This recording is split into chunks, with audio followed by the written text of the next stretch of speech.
types of agriculture. Although for most of human history and species has survived by hunting and gathering food, around 10,000 years ago, our ancestors started producing their own food by utilizing the science of agriculture. Agriculture is a term used to describe the act of growing crops and raising livestock for human consumption and use. Agriculture has been the main source of the food we consume on daily basis. Imagine a family farm on a small plot or a small piece of land and a huge commercial farm that spans acres and acres of land. अब दोनों में सोचें कि फ़र्क तो definitely दोनों में होगा, दोनों के मैकेनिज्म में फ़र्क होगा. और एग्रीकल्चर अगर हम बात करते हैं कि एग्रीकल्चर एक साइंस है, तो इस साइंस में भी दोनों पोर्शन में हमें फ़र्क तो नज़र आएगा. What do you think make these two types of farms different? किस तरह ये डिफरेंट हो सकते हैं दोनों तरह के फार्म्स? हम देखते हैं कि इसके मेथड ऑफ प्रोडक्शन की बात करते हैं, हम अमाउंट ऑफ फूड की बात करते हैं जो प्रोड्यूस हो रहा है, और फिर हम कंजम्पशन की बात करते हैं कि जो प्रोड्यूस्ड फूड है उसको कंज्यूम कौन कर रहा है. तो ये सारे जो मेथड्स हैं, सारी चीज़ें दोनों तरह के फॉर्म्स में हमें डिफरेंटली नज़र आएंगी. तो since the development of agriculture many different type of production have been implemented. Currently अगर हम देखते हैं तो agriculture is divided into two different types. Number one is industrialised agriculture और number two is subsistence agriculture. Let's explore the both type, industrialized agriculture and subsistence agriculture. अब industrialized agriculture की अगर हम बात करें तो this type of agriculture where large quantity of crops and livestock are produced definitely in a large piece of land, बड़े forms में जो एग्रीकल्चर की ज़्यादा क्वांटिटी क्रॉप्स की और ज़्यादा क्वांटिटी में लाइफ स्टॉक जहाँ पे प्रोडक्शन हो रही है, उसको हम इंडस्ट्रियलाइज्ड एग्रीकल्चर कहते हैं. Through industrialised techniques for the purpose of sale. अब वो सारी चीज़ें इंडस्ट्रियलाइज्ड टेक्निक्स के थ्रू जो हम उसको मैनेज कर रहे हैं. The goal of industrialised agriculture is to increase the crop yield and increase the production from the livestock. Crops and livestock made through this type of agriculture are produced to feed the masses and the product are sold worldwide. ये ज़्यादा community को, ज़्यादा population को produce करने के लिए और उसकी जो वर्ल्ड वाइड सेल है वो करने का इसका जो मेन मकसद और मेन गोल होता है इंडस्ट्रियलाइज्ड एग्रीकल्चर का. अब इंडस्ट्रियलाइज्ड एग्रीकल्चर में produce large quantity of crops, modern farming technique method used, modern technology used, animal and man power replaced. जो हम एनिमल के थ्रू लेबर कर रहे होते हैं, हम हल एनिमल के थ्रू जहाँ पे स्मॉल होल्डर्स यूज़ कर रहे हैं या ट्रांसपोर्टेशन में एनिमल्स यूज़ हो रहा है या manpower on farm labour work कर रही है, तो इंडस्ट्रियलाइज्ड फार्मिंग में वो चीज़ें रिप्लेस कर देती हैं मशीनरी. लार्ज एग्रीकल्चर मशीनरीज का इस्तेमाल उसमें ज़्यादा है. Agriculture work faster and harder, बहुत तेज़ एग्रीकल्चर का वर्क हो जाता है. लार्ज इरिगेशन सिस्टम की वहाँ पे ज़रूरत होती है. केमिकल फर्टिलाइज़र का इस्तेमाल बहुत ज़्यादा होता है और केमिकल पेस्टिसाइड्स का इस्तेमाल इंडस्ट्रियलाइज्ड एग्रीकल्चर में बहुत ज़्यादा होता है. This shift toward machines has increased the use of fossil fuels on industrial farms. Prices of food can fluctuate as the prices of oil change. तो जो हमारी क्रॉप्स है, जो फूड प्राइस है, फिर वो डिपेंड कर रही होती हैं ऑयल प्राइस पे. चूँकि हमारी सारी जो मशीनरी है वो पावर बेस्ड मशीनरी है जो हम इंडस्ट्रियलाइज्ड फार्म में यूज़ कर रहे हैं और उसकी डिपेंडेंस जो है वो ऑयल पे होती है. तो फिर जो ऑयल प्राइस फ्लक्चुएट करती है इंटरनेशनल लेवल पे, तो हमारी उस क्रॉप की जो प्राइस है, हम उस फूड प्राइस भी डिपेंड उधर ही इंटरनेशनल प्राइसेस पे करने लग जाती है.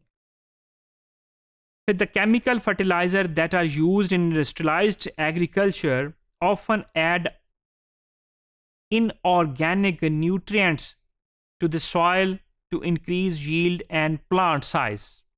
The use of pesticide is also very common in industrialized agriculture, and most pesticides help to increase yield by killing pests that are harming or consuming the crops. ये एक तस्वीर का एक रुख है.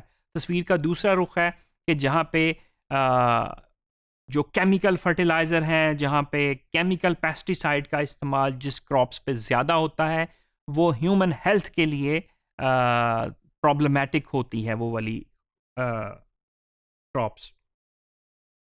Industrialized agriculture is necessary to feed the growing human population, especially the increased human population.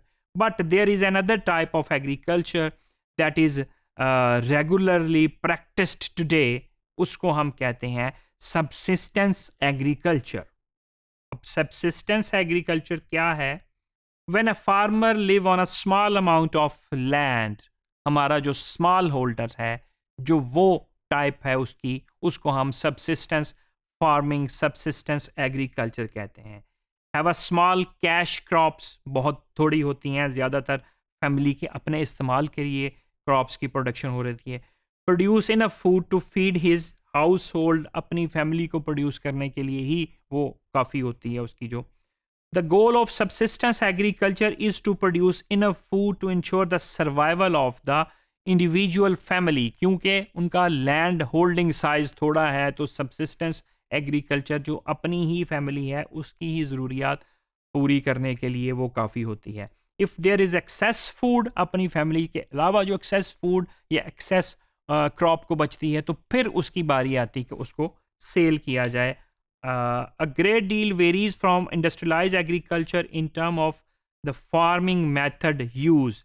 This type of agriculture is labor intensive because all of the work is done by human and animals. और ज़्यादातर family के अपने members वो तमाम काम कर रहे होते हैं और बहुत सिंपल मशीनरी उसका इस्तेमाल हो रहा होता है सबसिस्टेंस एग्रीकल्चर में. Subsistence agriculture does not rely on chemical fertilizer and pesticides. Utilize more natural techniques for fertilizer and pesticides. The manure from the animals is used to fertilize the plants. ज़्यादातर वो जो हमारे animal का जो होता है manure, उसके through अपनी सॉइल की फर्टिलाइजेशन करते हैं और वो ऑर्गेनिक फर्टिलाइज़र होता है, वो केमिकल बेस्ड फर्टिलाइज़र नहीं होता. वो सॉइल की हेल्थ को केमिकल बेस्ड फर्टिलाइज़र से कहीं ज़्यादा वो बेहतर तरीके से करता है. द क्रॉप प्रोड्यूस, कंज्यूम्ड और sold. The inedible parts of the plants are used to feed the livestock. अब जो क्रॉप्स हैं, जो प्लांट्स हैं, उनके जो खाने वाले पार्ट्स नहीं हैं, जो पत्ते हैं, जो और चीज़ें हैं, वो हम हमारे सबसिस्टेंस एग्रीकल्चर टाइप में हमारे जो एनिमल हैं उनके फॉडर के तौर पे काम आते हैं. यानी कि हम देखते हैं कि कोई भी चीज़ सबसिस्टेंस फार्मिंग में ज़ाया नहीं होती, हर चीज़ का इस्तेमाल हो जाता है. जो एडिबल पार्ट नहीं है फसल का, वो फॉडर के तौर पे एनिमल को यूज़ हो जाएगा. तो जो एनिमल का मैन्योर है वो फसल की फर्टिलाइज़र के तौर पे यूज़ हो जाता है. तो हर चीज़ एग्रीकल्चर में इस्तेमाल हो जाती है in subsistence farming. Close circuit within the farm where nothing goes to waste. Natural predators of the pest to control the pest population. ये जो पेस्टिसाइड है ये भी नेचुरली तौर पे यूज़ हो रही थी. Unlike industrialized agriculture that utilized monoculture, subsistence agriculture relies on polyculture. Monoculture industrial agriculture use करते हैं और पॉलीकल्चर सबसिस्टेंस एग्रीकल्चर फार्मिंग में यूज़ होता है. अब मोनोकल्चर और पॉलीकल्चर क्या है? मोनोकल्चर है one type of crop is planted in the whole area. अगर वीट की प्लांटेशन हो रही है तो पूरे एक लार्ज फार्म में जो कि कमर्शियली यूज़ हो रहा है उस पर वीट की ही प्रोडक्शन हो रही है, कोई और फसल का नहीं उसमें किया जा रहा. Planting monoculture can increase overall yield. तो जो ओवरऑल यील्ड प्रोडक्शन है, ओवरऑल वीट की प्रोडक्शन है, या ओवरऑल हम कह सकें कि शुगर केन की प्रोडक्शन या राइस की प्रोडक्शन, तो ओवरऑल प्रोडक्शन का जो नंबर है वो इंक्रीज कर देता है मोनोकल्चर एग्रीकल्चर जो है, मोनोकल्चर मेथड जो है, कि एक ही फसल क्या वो बीजी जा रही है और एक ही फसल ली जा रही है, तो वो ओवरऑल नंबर उसका बहुत ज़्यादा इंक्रीज हो जाता है। जबकि जो पॉलीकल्चर है ये सबसिस्टेंस एग्रीकल्चर में यूज़ होती है। पॉलीकल्चर है कि अपने फार्म पे एक ही फसल का इस्तेमाल नहीं होता, बल्कि मुख्तलिफ फसलें काश्त की जाती हैं। कहीं आपने वीट काश्त कर लिया तो किसी पार्ट पे जानवरों के लिए जो फॉडर है वो काश्त किया है, तो किसी पार्ट पे शुगर केन काश्त की है, तो किसी पार्ट पे सब्जियां काश्त की हैं। तो ये जो पॉलीकल्चर है स्मॉल होल्डर्स और सबसिस्टेंस एग्रीकल्चर में, ये बहुत ज़्यादा बेनिफिशियल होता है, स्पेशली जो आपकी लोकल कम्युनिटी है। लोकल कम्युनिटी को फ्रेश फूड, फ्रेश सब्जियां वहाँ से मिल सकेंगी, और बहुत सारी जो लोग फॉडर अपना नहीं ले सकते उनको फॉडर वहाँ से मिल सकेगा। तो ये मल्टी जो हैं प्रोडक्ट्स, आपकी अवेलेबिलिटी, फ्रेश अवेलेबिलिटी और ऑन फार्म अवेलेबिलिटी और उस लोकल कम्युनिटी को अवेलेबिलिटी पॉलीकल्चर के थ्रू होती है। फिर दूसरा उसका प्रॉब्लम ये बताया था कि अगर कोई नेचुरल डिज़ास्टर हो जाता है, कोई इस तरह का शॉक्स आ जाए जिससे अगर आपने एक ही फसल की काश्त की है तो वो सारी की सारी ख़राब हो जाए, तो फिर लाइवलीहुड के लिए आपने कहाँ से चीज़ें लेनी है। इसी तरह फिर अगर कोई एक फसल ख़राब होती है, कोई बीमारी आ गई है किसी एक फसल को, तो अगर वो पार्ट ख़राब हुआ है तो स्मॉल होल्डर के पास 3-4 पोर्शन और होते हैं जहाँ पे उसने और चीज़ें काश्त की होती हैं, तो वो उसकी लाइवलीहुड के लिए सपोर्ट कर देता है।